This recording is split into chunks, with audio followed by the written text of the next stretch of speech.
ప్రభువైన యేసు క్రీస్తు వారి నామంలో దేవుని బిడ్డలు మీ అందరికీ ప్రేమపూర్వకమైన వందనములు.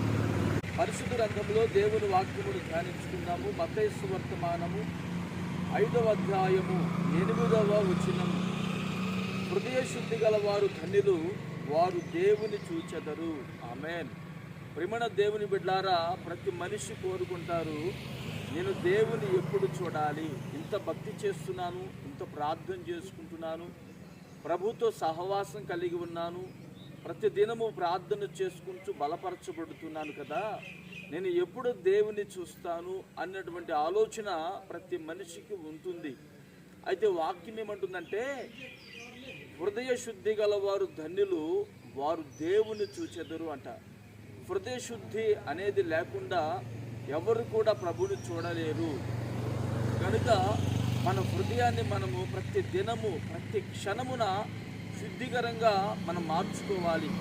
ఎలా శుద్ధి చేసుకోవాలో తెలుసా అండి? యేసు రక్తము ద్వారా, వాక్యము ద్వారా, పరిశుద్ధాత్మ నింపుదల ద్వారా ప్రతి దినము ప్రతి క్షణమున మన హృదయమును మనము పరిశుద్ధపరుచుకోవాలి. ఇంత మాట అన్న ఒక పొరపాటు జరిగిన హృదయములో ఒక వేదనకరముగా హృదయ శుద్ధి అనేది మనం కలిగి ఉండాలండి. ఒక వ్యక్తిని ఒక మాట అన్నప్పుడు పలానా వ్యక్తిని ఇలా అన్నానే అని చెప్పి మనం చాలాసార్లు బాధపడుతూ ఉంటాం. అలా బాధపడే దాన్ని ఏమంటారు తెలిసిన మనోవేదన. ఇంకా చెప్పగలిగితే అలా బాధపడుతూ ఉన్నప్పుడు ఆ వ్యక్తితో ఎలా అయినా సరే మనకు క్షమాపణ చెప్పాలి, ఆ వ్యక్తితో మనం కలిసిపోవాలి అని చెప్పి మనం ఆలోచన కలిగి ఉంటాం. అయితే ప్రభువుని మనం చూడాలి అంటే మన హృదయములో దేవుని విషయమైనటువంటి ఏదైనా ఒక నింద కానీ, దేవుని విషయమైనటువంటి ఒక లోక సంబంధమైన మాట కానీ మనం మాట్లాడినప్పుడు, లేక ఎదుటి వ్యక్తితో ఏమైనా మాట్లాడినప్పుడు ఆ మాటల్లో దోషములు ఉంటాయి. వాటిని మనం ఏం చేయాలంటే ప్రతి క్షణమున మనము మన హృదయాన్ని పరిశుద్ధపరుచుకునే దానికి మనం ఎప్పుడైతే మనసు నిలుపుతామో అప్పుడు యేసయ్య మన జీవితములను పరిశుద్ధపరిచి ప్రభువుని చూసేటువంటి భాగ్యమును కలుగు చేయగలిగిన వాడు. ఆమేన్.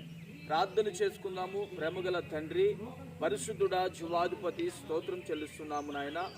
హృదయ శుద్ధి గల వారు ధన్యులు, వారు దేవుని చూచెదరు అని మీరు మాకు తెలియపరిచి ఉన్నారు. మా హృదయమును ఎల్లప్పుడూ శుద్ధికరముగా మార్చుకోవడానికి నీ కృప చూపండి.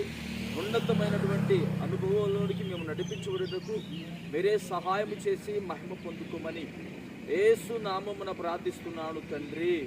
ఆమేన్.